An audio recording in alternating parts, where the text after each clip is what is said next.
تكن آياتي تتلى عليكم فكنتم بها تكذبون قالوا ربنا غلبت علينا شقوتنا وكنا قوما ضالين ربنا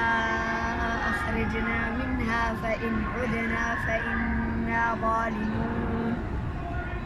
قال اخسئوا فيها ولا تكلمون إنه كان فريق من عبادي يقولون ربنا آمنا فاغفر لنا وارحمنا وأنت خير الراحمين فاتخذتموهم سخريا حتى أنسوكم ذكري وكنتم منهم تضحكون إني جزيتهم اليوم بما صبروا